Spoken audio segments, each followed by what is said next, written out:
Hey, third grade, welcome back. All right, I'm here at my art table. I'm gonna show you, do a quick little scan. Yeah, I'm here at my little work table. Okay, I've got it set up at an angle for my filming here. All right, so what we're gonna do is, we're gonna start the construction of your hand and the lines that kind of go through it for the patterns. I hope you had fun. I hope the previous video was pretty clear cut and easy for you to use.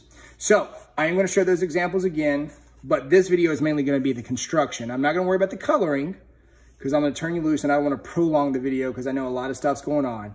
So if you remember, when I showed these hands,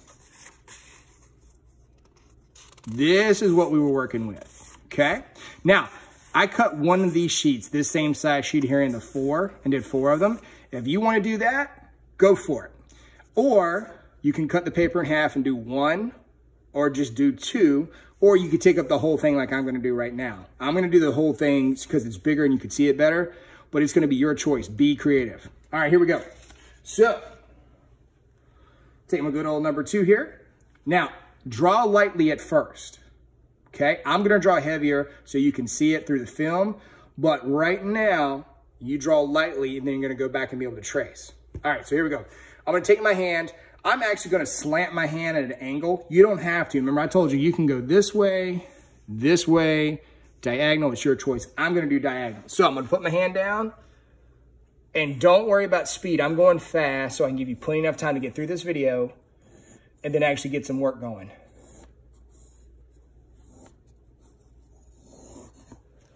All right, so I trace my large hand, okay?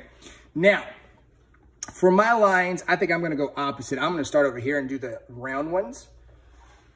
I'm gonna go curve. I'm gonna try to keep the same distance in between, consistency, like a pattern, all the way across.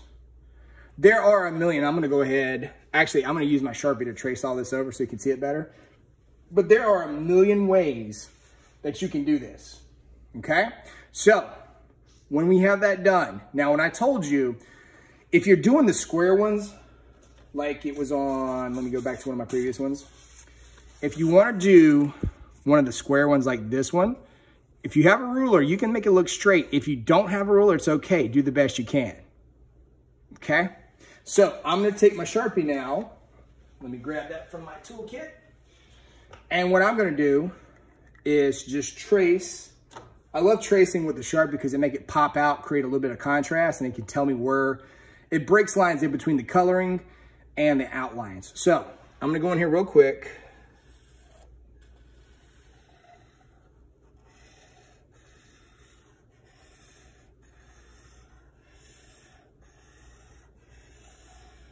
Again, don't go this fast, take your time. This isn't like in class when we only have 30 minutes and we kind of like pick up the pace. Okay. The one advantage of staying home like we are is we do have a little bit more time management, even though I know you're getting a lot of stuff coming at you. Okay. All right. So now if you don't have the Sharpie or something to outline it with, you got a black crayon you want to outline it with, that's fine. So for the coloring, as I was saying, you decide, do you want your hand, each section of your hand to be the hot colors or the cool colors, and then vice versa on the background. That's as easy as when, don't try and freehand your hand, really trace it and draw it, that's okay.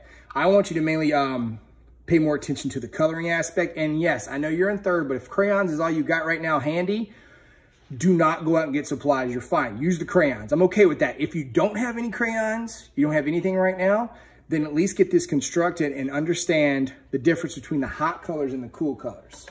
And if you're limited on tools and you're like, man, my markers are gonna run out, then I would suggest cutting them down to smaller sizes, as you see like this one compared to that one. So like this was 1, 2, 3, 4. You can shrink it up a little bit, okay?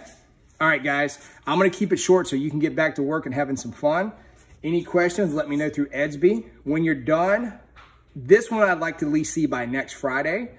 And then next week, I'll start dropping some more videos for a couple more projects, but don't worry, I'm not gonna overwhelm you, okay? And if you do use your computer to look anything up, make sure you get permission. All right, guys, have fun. Talk to you later. Bye-bye.